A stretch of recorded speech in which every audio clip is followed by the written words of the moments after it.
Sekumpulan sampah, aku akan melakukannya sendiri. Aku akan membalaskan dendam untuk para loyalis yang mereka aniaya.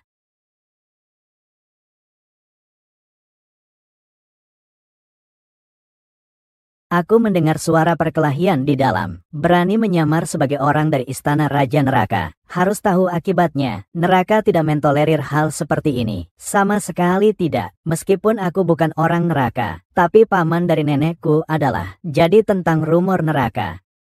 Aku tahu semua. Dalam situasi seperti ini. Kalian tahu apa yang akan terjadi. Akan terjadi apa? Membunuhnya? Itu terlalu mudah. Membunuh adalah cara mati yang paling nyaman. Konon katanya di istana Raja Neraka, terdapat 18 lapisan neraka. Di dalamnya dipenjara semua, orang-orang jahat dan kejam. Kalian tahu mengapa? Mereka dikurung tapi tidak dibunuh. Mengapa? Setiap hari mereka terus-menerus disiksa, mulai dari lantai pertama, sampai disiksa di lantai 18. Lalu hanya diberi sedikit nyawa, agar mereka bisa makan dan minum dengan banyak. Aku beri dia makan selama sebulan. Hei, kenapa ini? Kalau memang mau menyiksa, kenapa memberinya makan enak dan banyak? Ini yang kalian tidak mengerti, kan? Terus-menerus disiksa, lama-lama akan terbiasa. Dan akan menimbulkan resistensi, maka tidak akan sesakit itu. Tapi jika beristirahat sebentar, makan dan minum berlebihan setelahnya, lalu kembali menjalani hukuman itu. Hahaha, apakah itu artinya? Semua dimulai dari awal lagi. Ini juga merupakan istana Raja Yama. Selama bertahun-tahun, tempat paling menakutkan. Ternyata seperti ini, tidak akan terjadi apa-apa. Kakak ipar pasti tidak akan apa-apa. Kau sudah sepenuhnya pulih. Tidak mungkin, tidak mungkin. Semut, selama ini, kau selain makan dan minum, masih melakukan apa lagi? Kau tidak boleh membunuhku. Aku ini kan 12 dewa peperangan. Kau pikir dirimu sekarang masih pantas menyandang gelar dewa peperangan? Aku salah. Mohon Anda mempertimbangkan selama bertahun-tahun saya mengikuti Anda. Berkali-kali kita hidup dan mati bersama dalam berbagai pertempuran. Lepaskanlah aku. Memaafkanmu. Kau membunuh saat-saat kesetiaan itu. Mengapa kau tidak memikirkan hal itu? Kau membunuh para rekan seperjuanganmu itu. Mengapa kau tidak memikirkan hal itu? Aku akan melepaskanmu. Siapa yang melepaskan mereka? Aku salah. 1000 kesalahan. Semuanya salahku. Aku juga ditipu oleh Raja Naga. Ditipu. Begitu banyak prajurit. Hanya kamu yang mudah ditipu. Mati saja kau. Diam, yang bawa ini hadir. Tahan orang ini di tempatmu. Tunggu sampai aku merebut kembali istana Raja Neraka. Lalu kirim orang ini ke neraka ke-18. Siksa dia selama 100 tahun. Baik, Yang Mulia. Sepertinya tidak ada suara perkelahian di dalam. Mungkin sudah selesai. Hanya anak kecil yang menggemaskan saja. Masih mau suara apa lagi? Bukankah hanya suara dipukul? Masih mau melawan? Xiaowan, sudah begini keadaannya. Kau masih belum mau sadar? Aku sudah tidak bisa menyelamatkanmu lagi. Aku tidak percaya. Kakak iparku pasti tidak apa-apa. Dia bilang dia akan keluar. Dia pasti akan keluar. Aku percaya padanya. Kau tetaplah baik-baik saja. Jadilah malaikat kecilmu saja. Tidak apa-apa. Jangan memelihara malaikat kecil. Betul sekali. Menjadi malaikat kecil itu menyenangkan. Mau apa ada apa, loh. Kecuali tidak ada status. Semuanya baik-baik saja. Diam kau. Kalian masih ngapain di sini sih? Aku hanya menunggu kakak ipar saja. Kalian ngapain di sini? Pergi. Ngapanya? Tentu saja menjatuhkan orang yang sedang susah. Jangan bilang, kami malah akan memanggilkan ambulans untukmu. Hahaha. Inilah akibatnya berpura-pura. Sungguh pantas kau dapatkan. Bawahan datang terlambat menyelamatkan Tuan. Ampun, Tuan Aula, bangunlah. Terima kasih, Tuan Aula. Saya telah mencabut seluruh kekuatannya. Setelah saya merebut kembali istana Raja Neraka, siapapun yang memberontak, semua akan bernasib sama. Tuan Aula bijaksana, sudah waktunya merebut kembali semua yang menjadi milikku.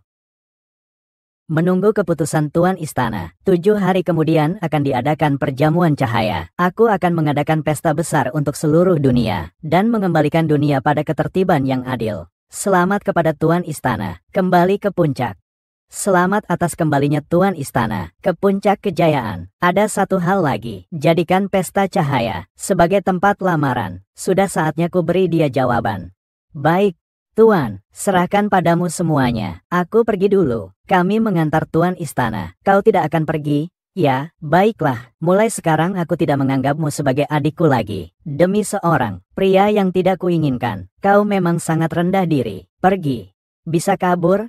Ya, jangan lupa ini di mana. Ini adalah istana Raja Neraka. Bingling, jangan khawatirkan dia. Pikirkan bagaimana sebelumnya dia memperlakukanmu. Benar juga, tuanmu. Ada orang yang tidak pantas untuk dikasihani.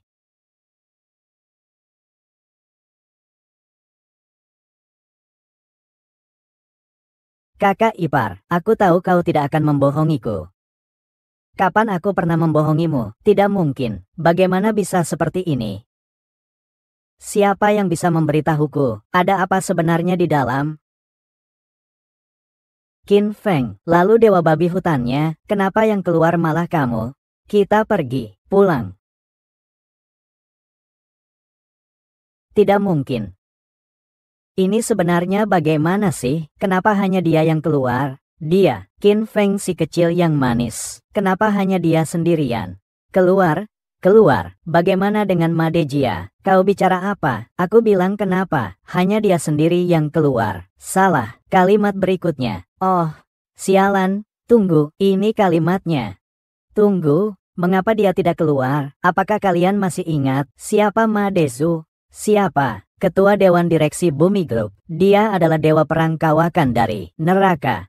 Kekuatannya juga tidak bisa dianggap remeh. Jadi begitu. Made Jia dan Haizu. Ada apa yang tidak beres? Dua orang itu berkelahi. Lalu bagaimana? Lalu Qin Feng si imut mendapat keuntungan. Maka dia keluar. Benarkah seperti itu? Apakah itu benar? Bukalah pintu ini. Nanti kau tahu.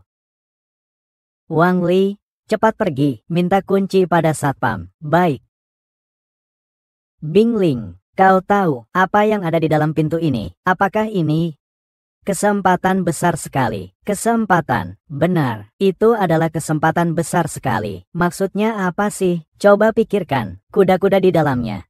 Dan Dewa Babi Liar Hai sedang bertarung di dalam. Keduanya terluka parah. Akhirnya dimanfaatkan oleh Qin Feng si imut. Mendapatkan keuntungan. Jika kita masuk sekarang, apa hasilnya nanti? Jika kita masuk sekarang, itu berarti kita akan menjadi penyelamat mereka. Jangan sampai kita hanya bisa melihat mereka menunggu kematian selama hubungan ini masih ada. Entah itu kelompok Mother yang tinggal di grup Dadi atau Legiun Perang Babi Hutan. Itu adalah backing yang kuat. Benarkah? Benarkah demikian? Jadi begini, keluarga Moku diselamatkan lagi. Tentu saja. Tuan Muda Wu datang. Cepat, cepat buka pintu.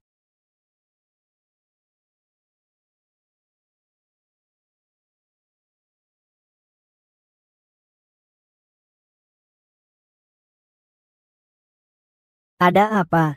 Lusa adalah kakek sedang berulang tahun. Situasi sekarang ini, aku bahkan tidak tahu bagaimana harus menghadapinya. Tidak apa-apa, aku akan bersamamu untuk menghadapinya bersama. Kita tidak hanya harus pergi dengan megah.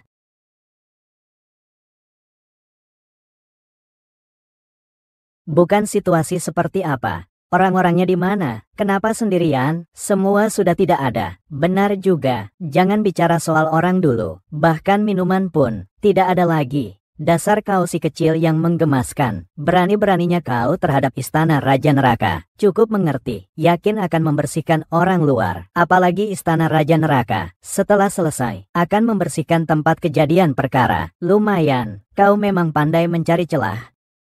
Tuan Wu, kau bicara sesuatu dong. Bicara apa lagi? Kita semua ditipu. Maksudnya apa sih? Qin Feng si imut. Aku sudah memperhitungkannya sejak awal. Istana Raja Neraka akan membersihkan tempat kejadian. Jadi, setelah kedua belah pihak mengalami kerugian besar, dia akan segera pergi, menunggu personil selanjutnya tiba. Saat membersihkan tempat kejadian, maka dia bisa terbebas dari masalah ini. Baik sekali kau. Qin Feng, orang dari Istana Raja Neraka, berani-beraninya kau menghitung. Kau benar-benar sepatutnya dihukum mati. Kenapa terlihat seperti tidak enak badan? Aku sedang datang bulan. Ditambah lagi dengan tekanan yang besar. Tapi tidak apa-apa, nanti juga akan baik-baik saja. Tidak apa-apa, kau akan baik-baik saja setelah disuntik. Kakak ipar, ini sudah jam berapa sih? Kau masih bercanda denganku? Aku akhir-akhir ini sedang tidak sehat. Nanti aku berikan padamu. Maksudku aku puntur. Bangun, tunjukkan punggungmu.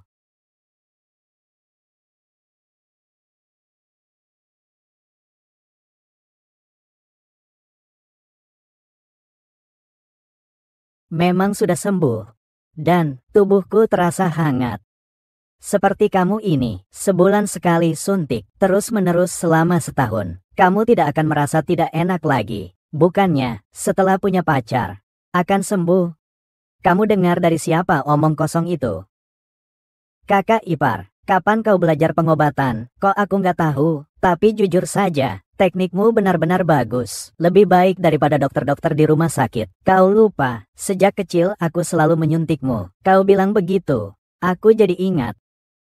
Saat itu aku merasa tidak enak badan, makan obat pun tidak sembuh. Tapi begitu kau datang, aku langsung sembuh. Halo, Ling Ling. Jangan khawatir ya, pasti ada cara untuk mengatasinya. Jangan khawatir, aku akan menemanimu sekarang.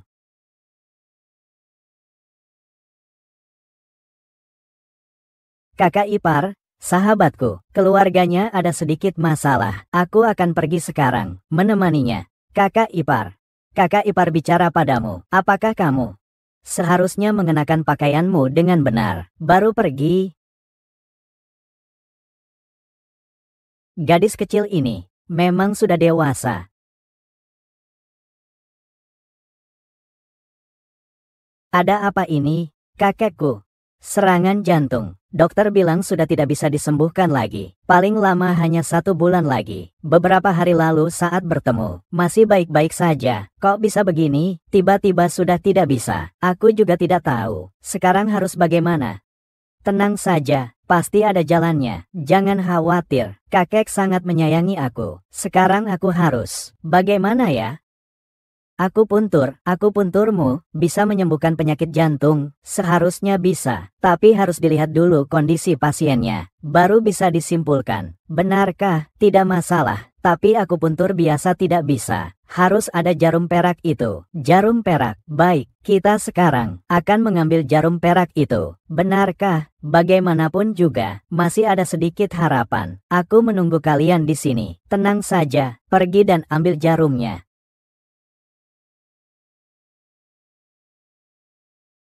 Kau membawa aku ke sini untuk apa? Sekarang grup Dadi menarik investasinya. Jika kau tidak segera memikirkan solusi, grup Mo saya akan benar-benar bangkrut. Semua salah si imut itu. Dan jalan itu, 5 tahun usahaku sia-sia. Tenang saja, besok ulang tahun kakekmu. Kau akhir-akhir ini, bukankah sedang sibuk menyebar undangan? Nanti saat itu kumpulkan dana. Saya memimpin investasi 10 juta. Tapi yang kurang adalah 18 miliar. Bagaimana mungkin itu bisa dilakukan? Jadi, saya membawa kamu ke sini. Ini di mana? Di sini. Tapi rumah orang terkaya, Maguofu. Asalkan aku mendapatkan dukungannya. Investasi kecil itu bukan masalah besar, kan? Tapi bagaimana mungkin dia mau berinvestasi dengan mudah? Ada jalan keluarnya, tentu saja. Aku sudah memikirkannya. Baru-baru ini Tuan Ma sakit keras. Saya sengaja mengeluarkan banyak uang untuk mengundang tabib sakti. Tujuan, asal penyakitnya sembuh. Nanti, bukankah semuanya bisa dibicarakan? Tabib sakti telah datang. Ahli pengobatan sakti. Beliau ini pasiennya. Tolong periksa dengan teliti. Anda adalah dokter terkenal di seluruh kota. Dokter Dujuan, kan? Sungguh senang Anda mau datang. Tuan Muda Wu, Anda berhasil mengundang Dokter Du. Benar-benar hebat sekali. Kalau tidak, aku tidak tahu harus bagaimana. Sama sekali tidak. Kita kan teman. Ini sudah seharusnya. Apalagi kita sebagai junior melakukan sesuatu untuk orang tua.